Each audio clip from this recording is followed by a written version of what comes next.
اعوذ باللہ من الشیطان الرجیم بسم اللہ الرحمن الرحیم۔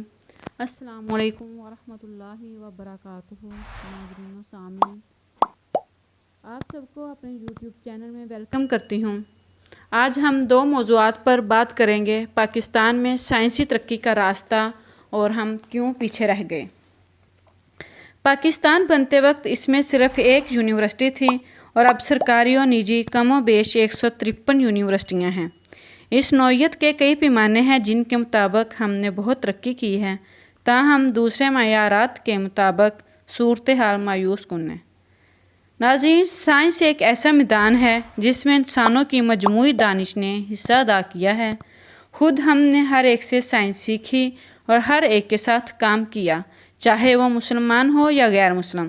پاکستان میں اس سفر کا بیان ڈاکٹر رفیع محمد چودھری سے شروع کر سکتے ہیں، جنہوں نے کیمبرج میں نوبل انعام یافتہ ردرفورڈ سے ڈاکٹریٹ کی۔ پاکستان بننے کے بعد برطانیہ چھوڑ کر یہاں آئے اور برطانیہ کی مدد سے گورنمنٹ کا لاہور میں ہائی ٹینشن لیبارٹری بنائی۔ یہیں سے شروع ہونے والے سفر کے تحت آخر کار پاکستان نے ایٹم بم بنایا۔ ان ابتدائی برسوں میں پاکستانی سائنسدان حکومت پاکستان سے زیادہ یورپ کی مدد لیتے رہے۔ 60 کے عشرے سے حکومت پاکستان نے مدد کرنا شروع کی، مگر اس طرح پاکستان میں سائنسی تحقیق زیادہ تر حکومتی اداروں میں ہونے لگی، جبکہ دنیا میں زیادہ تحقیق یونیورسٹیوں میں ہی ہوتی ہے۔ ہمارے مخصوص جغرافیائی حالات کے سبب ہماری سائنس کا آخر کار سب سے بڑا مقصد ایٹم بم اور میزائل پروگرام بنا۔ ایٹم بم بنانے کے اعلان کے بعد حکومتی اداروں نے یونیورسٹیوں سے تعاون بڑھایا۔ قائد اعظم یونیورسٹی اسلام آباد کا اس ضمن میں کلیدی کردار ادا رہا اور نیشنل سینٹر فار فزکس کی تعمیر ایک اہم سنگ میل ثابت ہوا۔ اس میں بیرون ملک پاکستان سائنسدانوں اور انجینئرز کا بھی تعاون حاصل رہا۔ ڈاکٹر عبدالسلام کو 1979 میں نوبل پرائز ملا اور انہوں نے 1964 میں اٹلی میں عبدالسلام مرکز برائے تھیوریٹیکل فزکس قائم کیا، جس میں تربیت حاصل کرنے والے پاکستانی سائنسدانوں نے پاکستان میں سائنس کی ترقی میں بڑا حصہ ادا کیا۔ پاکستان میں موجود سائنسی ادارے بھی خاصی حد تک یورپی، امریکی اور اب چینی اور جاپانی اداروں کی مدد سے ہی کام کرتے ہیں۔ بیرون پاکستان سے اعلیٰ مہارت حاصل کرنے اور وطن عزیز کی خدمت کے لیے پوری زندگی ترج دینے والی ایک روشن ترین مثال ڈاکٹر عبدالقدیر خان ہیں، جنہوں نے ایٹمی پروگرام کی تعمیر و تکمیل میں اہم ترین کردار ادا کیا۔ کیمسٹری میں اس طرح کا ایک اہم ادارہ حسین ابراہیم جمال ریسرچ انسٹی ٹیوٹ آف کیمسٹری کراچی ہے، جہاں سے معروف سائنسدان ڈاکٹر عطاء الرحمن نے جنرل مشرف کے دور حکومت میں سائنس کو بہت ترقی دی۔ یاد رہے، پاکستان اٹامک انرجی کمیشن میں زراعت، میڈیکل اور بیالوجی کے ادارے بھی ہیں۔ حکومت نے اپنے اداروں کے علاوہ یونیورسٹیوں کی بھی مالی امداد کی، یہ بھی ایک اچھا اقدام ہے۔ دراصل ہر طرح کے سائنسی علوم کی تدریس و تربیت حکومتی اداروں میں نہیں ہوتی۔ 1947 سے 2002 تک یونیورسٹیوں کی یہ امداد یونیورسٹی گرانٹس کمیشن کے ذریعے ملتی رہی۔ 2002 کے بعد اسے ہائر ایجوکیشن کمیشن میں تبدیل کر دیا گیا اور 2008 تک ڈاکٹر عطاء الرحمن کی قیادت کے دوران میں پاکستان میں تحقیق کی سہولیات کئی گنا زیادہ ہوئیں اور نتیجے میں پاکستان میں تحقیق 4 سے 10 گنا تک زیادہ ہوئی اور یہ ترقی آج بھی جاری ہے۔ موجودہ صورتحال کو دیکھا جائے اور حقیقی قومی تقاضے پیش نظر ہوں تو سائنس میں ترقی کی ضرورت اس سے کہیں زیادہ ہے۔ دوسرے یہ کہ اس ترقی کے مطلب اور مفہوم پر کچھ اختلاف بھی موجود ہیں۔ اس ترقی میں کہیں اعداد و شمار کی شعبدہ بازی بھی شامل ہو سکتی ہے اور ایسا کیا بھی جا رہا ہے۔ یونیورسٹیاں کئی بار وہ حرکتیں بھی کرتی ہیں جو میڈیا کے چینل اپنی رینکنگ اور ریٹنگ میں اضافے کے لیے کرتے ہیں۔ سائنس کے بہت سے اساتذہ نے اپنی تحقیقی مقالات کی تعداد بڑھانے کے ایسے گر سیکھ لیے ہیں کہ جن پر جتنا سوچا جائے انسان اتنا ہی ندامت میں ڈوبتا چلا جاتا ہے، تاہم تحقیق میں سارا اضافہ کھوکھلا نہیں ہے۔ اگلا سوال یہ ہے کہ تحقیق کی اس ترقی سے کیا پاکستان کے عوام کی حالت اچھی ہو جائے گی؟ اس کا کوئی سادہ جواب نہیں ہے۔ تحقیق ویسے بھی اپنے عوام کی بہتری کے لیے کم اور زیادہ اس رسالے کے لیے کی جاتی ہے جو اسے شائع کر سکتا ہے۔ اس لیے عملاً سب سے زیادہ تحقیق ترقی یافتہ ملکوں کے سائنسدانوں کے پروجیکٹس پر ہوتی ہے، لیکن پھر بھی بہت سے ملکوں نے اسی تحقیق سے فائدہ اٹھا کر ترقی کی ہے۔ پاکستان نے بہرحال امتیازی ترقی نہیں کی سوائے انفارمیشن ٹیکنالوجی کے، جس میں ہم کچھ بنانے بھی لگ گئے ہیں، ورنہ زیادہ تر تو ہم خام مال ہی برآمد کرتے ہیں۔ تحقیق کے رخ کو قومی ضروریات کی طرف موڑنے کی ضرورت ہے۔ مثال کے طور پر غیر ملکی سائنسدانوں کے پروجیکٹ پر کام کے نتیجے میں زیادہ اہم چیز وہ صلاحیت اور مہارت ہے جو ہمارے سائنسدانوں میں قومی ضروریات پورا کرنے میں مددگار ہو۔ ہمارے ہاں ایسی منصوبہ سازی کسی حد تک فوج کرتی ہے۔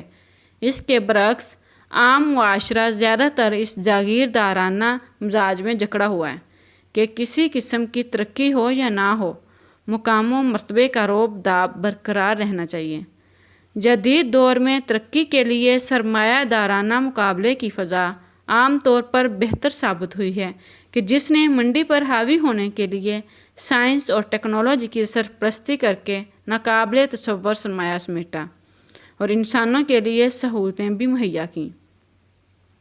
ہمارے ہاں صنعت نہ ہونے کے برابر ہے اور اس کے ذمہ دار سائنسدان نہیں ہیں۔ دراصل حکومت اور صنعت کار کو مسائل سائنسی اور عقلی انداز سے حل کرنے کے بجائے بنے بنائے حل اور مشینیں باہر سے منگانا ہی آسان لگتا ہے۔ اصل کمی سوچ اور ہمت کی ہے کہ ہم خود بھی سائنسی صلاحیت حاصل کر سکتے ہیں۔ عموماً مسلم معاشرے سائنس کو اپنا سمجھتے ہی نہیں۔ ٹیکنالوجی کی اہمیت ہم سب جانتے ہیں، مگر اس کی بنیاد جس سائنس پر ہے اس کے بارے میں ہمارا ذہن واضح نہیں۔ ہم دوسروں کی پیدا کردہ سائنس سے فائدہ تو اٹھانا چاہتے ہیں، مگر خود سائنسی طور پر سوچنا نہیں چاہتے۔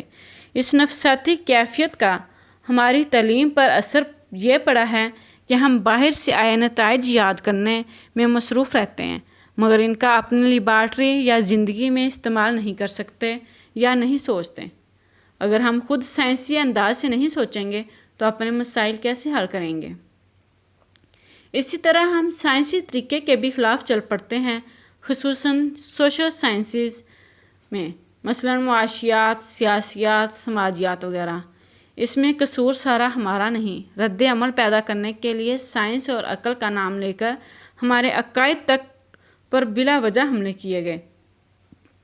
رد عمل کی نفسیات سے مسلمان امت نے جتنے فائدے اٹھانے تھے اٹھا لیے، لیکن جب یہ نفسیات سائنس اور عقل پسندی کو مغربی کہتے ہوئے ان سے بیزاری پیدا کرتے ہیں تو اس سے ہمارا نقصان بھی ہوتا ہے۔ سائنسی ترقی میں ہم ان پاکستانیوں پر بہت انحصار کر رہے ہیں جنہیں سائنس کے مطالعہ و تحقیق سے کوئی بیزاری نہیں ہے، لیکن یہ لوگ بہت کم ہیں۔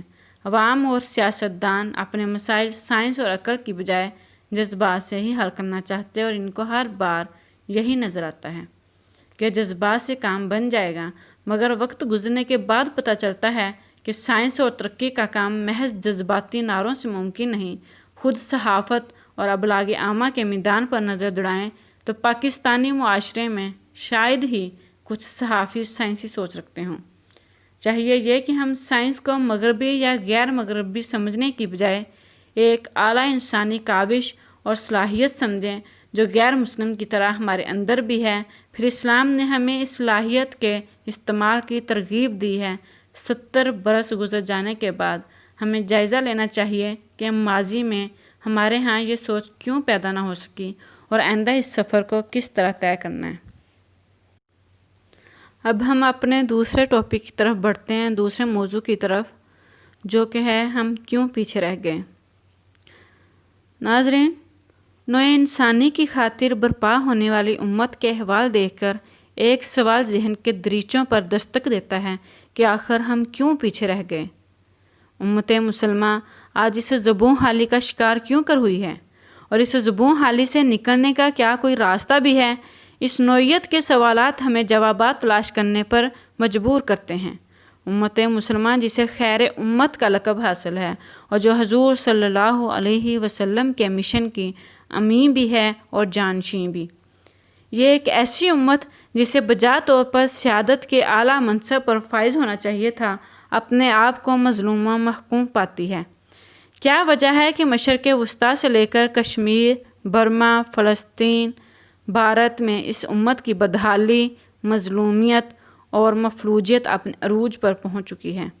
ایک ایسی امت جو عددی اعتبار سے دنیا کی 1/4 آبادی پر مشتمل ہو، جو جغرافیائی اعتبار سے اسٹریٹجک علاقوں میں سکونت پذیر ہو اور جس کی سرزمین قدرتی اور معدنی وسائل سے مالا مال ہو۔ آخر ایسا کیوں ہے کہ آج امت مسلمہ کی حیثیت ایک ایسے بے حس جاندار کسی ہو گئی ہے جس پر جو چاہے اپنی اجارہ داری قائم کر سکتا ہے؟ انسانیت کو اندھیروں سے نور کی طرف لے آنے والی امت آج خود پستی کی دلدل میں دنسی نظر آتی ہے۔ عالمی سطح پر 56 سے زیادہ اسلامی ممالک کا وزن پانی پر جاگ کی ماند بھی دکھائی نہیں دے رہا ہے۔ اقوام متحدہ میں مسلم ممالک خود کو بے وزن محسوس کرتے ہیں، ان کی رائے کی کوئی حیثیت نہیں۔ سارے عالمی معاملات G7، G15 وغیرہ سے منسوب ممالک طے کرتے ہیں۔ امریکہ اور اس کے حواری اقوام متحدہ اور سلامتی کونسل کی آڑ میں بین الاقوامی مسائل کو اپنی اغراض کے مطابق طے کرتے ہیں۔ الغرض امت مسلمہ پر ذلت کا دور جاری و ساری ہے اور عذاب الہی کے کوڑے بڑی شدت کے ساتھ اس امت پر برس رہے ہیں۔ ایسی حالت زار میں اگر یہ وعدہ پیش نظر رکھا جائے انتم الاعلون ان کنتم مؤمنین، تم ہی غالب رہو گے اگر تم مومن ہو۔ اگر قرآن میں اہل ایمان کے لیے غلبے کی بشارتیں ہیں تو امت کیوں کر پستی اور جمود کا شکار ہو کے رہ جائے؟ آخر اس پستی کے اسباب کیا ہیں اور اس سے نکلنے کی کیا راہ ہے؟ اگر غور سے اس مسئلے پر سوچا جائے تو ہمیں اس بات کے اعتراف میں کوئی باک نہیں رہتا کہ یہ امت خیر امت کی تعویل میں غلطی کر گئی ہے۔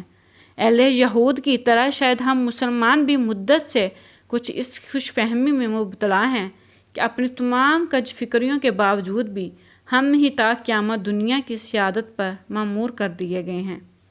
چونکہ خیر امت ہم ہیں لہٰذا اقوام عالم کی سیادت پر فائز بھی ہمیں ہی کیا گیا ہے، اب چاہے کوئی ہماری اقتدا کرے یا نہ کرے۔ کوئی کہتا ہے کہ غلبے سے مراد سیاسی، تہذیبی یا معاشی غلبہ نہیں بلکہ روحانی غلبہ ہے۔ دراصل خیر کا لفظ ان تمام کاموں پر محیط ہے جس سے نوع انسانی کی فلاح و بہبود وابستہ ہے۔ ہمیں کیا ہو گیا ہے کہ ہماری ساری توانائی ان باتوں میں خرچ ہوتی ہے کہ لاؤڈ سپیکر پر اذان دی جائے یا نہیں، قرآن کی تلاوت جائز قرار دی جائے یا نہیں، موبائل پر بنا وضو قرآن پڑھا جائے یا نہیں، گھڑی دائیں ہاتھ میں پہنی جائز ہے یا بائیں ہاتھ میں، ہوائی جہاز میں کس سمت ہو کر نماز پڑھی جائے۔ ہم نئی ٹیکنالوجی کے خریدار ضرور ہیں مگر اس کی پیداوار میں ہمارا کوئی حصہ نہیں۔ جہاں دوسری قوموں نے دیانت یا محنت کے نتیجے میں اپنا قائدانہ تفوق برقرار رکھا اور اس سمت میں اپنی پیش رفت جاری رکھی، وہیں ہم خیر کے ان کاموں سے یکسر کٹ کر رہ گئے۔ اس سے بڑی کربناک اور اذیت دینے والی بات کیا ہو سکتی ہے کہ جب ہمارے سرکردہ علماء کسی سائنسی تحقیق جسے غیر اقوام نے انجام دیا ہو کے بارے میں کہتے ہیں کہ یہ ہمارے قرآن میں 1450 سال پہلے اشارات میں واضح کیا جا چکا ہے، اس بات سے انکار نہ کرنے کے باوجود لمحہ فکریہ یہ ہے کہ کسی بھی مسلمان کو وہ اشارے اور ارشادات تب تک نظر کیوں نہیں آتے جب تک کہ غیر اقوام کسی سائنسی تحقیق کو سامنے نہیں لے آتی۔ آج امت مسلمہ کے ذہنوں میں فلوج ہو گئے ہیں، اس لیے نہیں کہ وہ صلاحیت سے آ رہی ہیں بلکہ شاید اس لیے کہ امت نے ان سے کام لینا بند کر دیا ہے۔ امت توکل میں اس حد تک غلو کی مرتکب ہوئی کہ عقل کو تاکہ نسیاں میں رکھ دیا۔ محرک اور نتیجے کے اصول کا سرے سے انکار کیا جاتا ہے، اس اصول سے آیات آفاق نفس کو سمجھنے کی کوئی کوشش نہیں کی جاتی ہے۔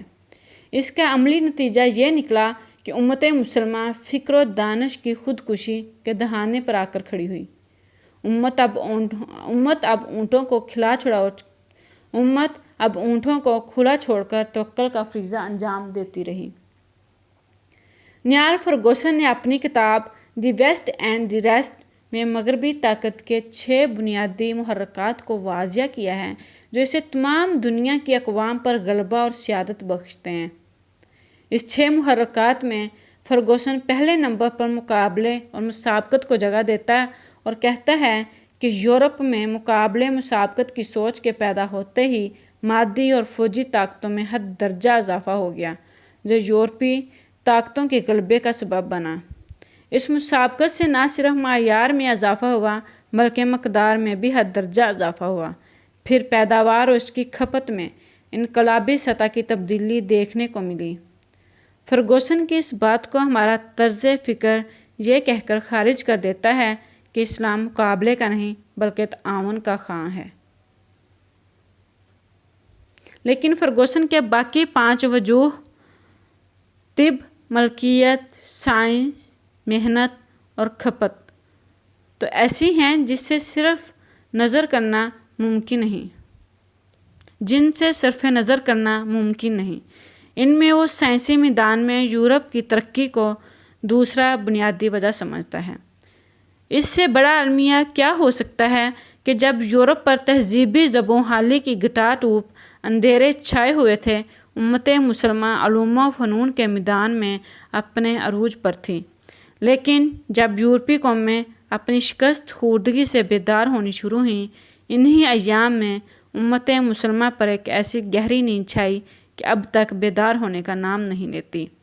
دور رسالت اور دور خلافت وہ شاندار ادوار تھے جب امت مسلمہ ایک تعمیری امت ہوا کرتی تھی۔ علوم و فنون کی افزائش و ترقی میں اس امت کا ایک کلیدی کردار تھا، لیکن جوں جوں مسلم ذہنوں پر سستی اور کاہلی چھاتی گئی، اس بنیادی کام میں ہمارا حصہ گھٹتا گیا، اور آج حالت یہاں تک پہنچ چکی ہے کہ نہ صرف علمی ترقی میں ہمارا کوئی خاص حصہ نہیں ہے، بلکہ علم کے جذب و اجتہاد میں بھی یہ امت بخل سے کام لیتی نظر آتی ہے۔ لیکن یہ بات بھی اپنی جگہ پر مسلم ہے کہ اس سائنسی ترقی کا ایک اور رخ بھی ہے جسے ہم نظر انداز نہیں کر سکتے۔ جہاں علم کی ترقی نے انسان کو ایٹمی طاقت پر دسترس عطا کی، وہیں وہی سے کٹ کر انسان نے ایٹمی بم بنا کر انسانیت کو ایک دہکتے ہوئے آتش فشاں پر دھکیل دیا۔ انسانیت کی فوز و فلاح کے لیے صرف نت نئی ٹیکنالوجی کافی نہیں، بلکہ مشفق اور محسن اور آخرت کی جواب دہی سے سرشار انسانوں کی ضرورت ہے، جو اس ٹیکنالوجی کو انسانیت کی بقا کی خاطر استعمال کر سکیں۔ انسانیت کو اس فساد سے نکال کر امن کی شاہراہ پر صرف امت مسلمہ ہی ڈال سکتی ہے۔ امت مسلمہ ایک بانجھ امت نہیں ہے اور نہ کبھی بانجھ رہی ہے۔ اس امت نے علوم و فنون کے ہر شعبے میں اعلیٰ صلاحیت اور امتیازی حیثیت رکھنے والے افراد کو جنم دیا ہے۔ حسن بصری رحمۃ اللہ علیہ، امام بخاری رضی اللہ عنہ تعالیٰ، امام مسلم رحمۃ اللہ علیہ، امام ابو حنیفہ رحمۃ اللہ علیہ، امام غزالی رحمۃ اللہ علیہ، امام ابن تیمیہ رحمۃ اللہ علیہ، شاہ ولی اللہ دہلوی رحمۃ اللہ علیہ، علامہ محمد اقبال رحمۃ اللہ علیہ، سید قطب شہید رحمۃ اللہ علیہ اور مولانا سید ابو العلا مودودی رحمۃ اللہ علیہ اس امت کے وہ موتی ہیں جنہوں نے نہ صرف اس امت کے احیاء کے لیے کام کیا بلکہ تمام انسانیت کی فلاح کے لیے ان کے دل ہمیشہ تڑپتے رہے۔ آج ضرورت ایسے ہی ذہنوں کی ہے جو اسلامی علوم کی تشکیل جدید کا بیڑا اٹھائیں اور اس سمت میں اپنی خدمات انجام دیں۔ عشروں کی محنت سے ہم صرف جامعۃ الازہر، دارالعلوم دیوبند جیسے گنتی کے چند اعلیٰ اداروں کا قیام عمل میں لا سکے ہیں، جبکہ غیر مسلم قومیں علم اور تحقیق کے ایسے ادارے قائم کرنے میں کامیاب ہوئیں جن کا دنیا میں کوئی ثانی نہیں۔ ایسے ہی تحقیقی اداروں سے ایسے کافرانہ نظریات بھی جنم لیتے ہیں جو نہ صرف اسلام دشمن ہوتے ہیں بلکہ انسانیت کے دشمن بھی۔ غرض مغربی ممالک میں علم و تحقیق کو غلبے کے لیے استعمال کرتے ہیں۔ اس غلبے سے نجات حاصل کرنے کے لیے اس تحقیقی کلچر کو فروغ دینے کی اشد ضرورت ہے جو سابقون الاولون میں دیکھنے کو ملا تھا۔ اس ناکامی کی اصل جڑ یہ ہے کہ ہم نے تعلیم کو 2 بڑے خانوں میں تبدیل کر دیا: دنیوی تعلیم اور دینی تعلیم۔ دنیاوی تعلیم کو ہم نے سرے سے ہی وحی سے کاٹ دیا اور دینی تعلیم کو دنیا سے کاٹ دیا ہے۔ ہمارے تعلیمی ادارے دینی یا دنیوی صرف اور صرف ایک رخّا انسان تیار اور فراہم کرتے ہیں جن میں بنیادی طور پر منقسم شخصیت ہی پیدا ہو سکتی ہے۔ اسلام کے انسان مطلوب کا تصور محال ہے۔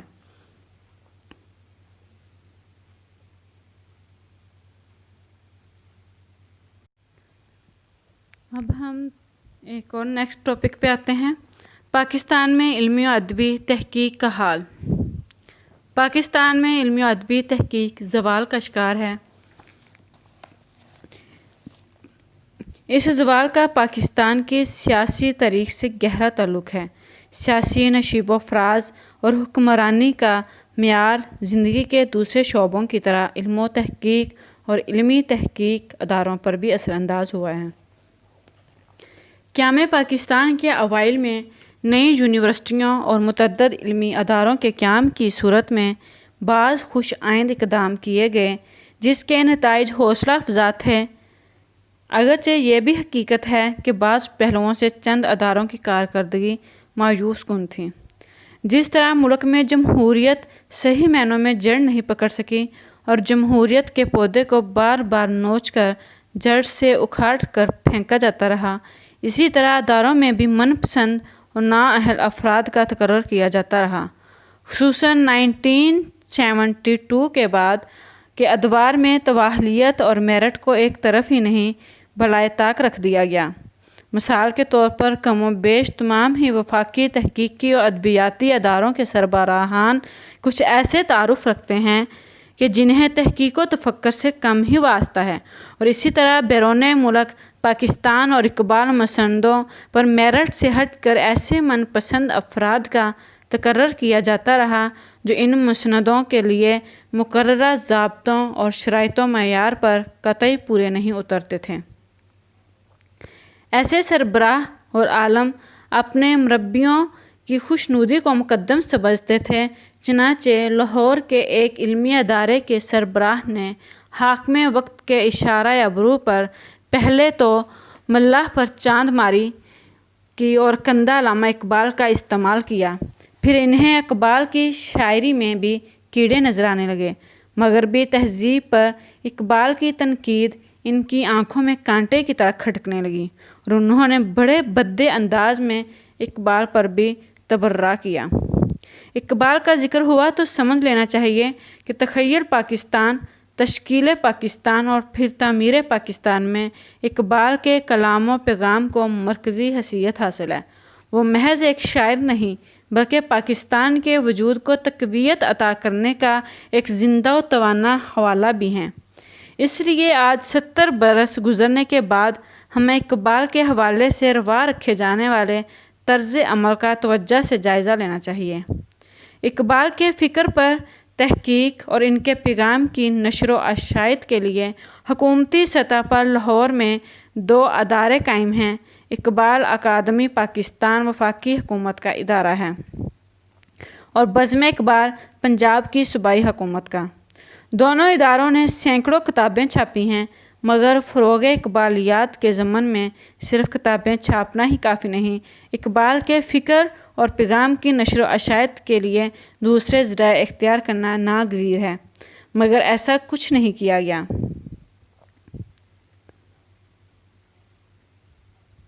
تاہم ان اداروں میں بحیثیت مجموعی تنظیم، ترتیب اور منصوبہ بندی کی خاصی ضرورت ہے۔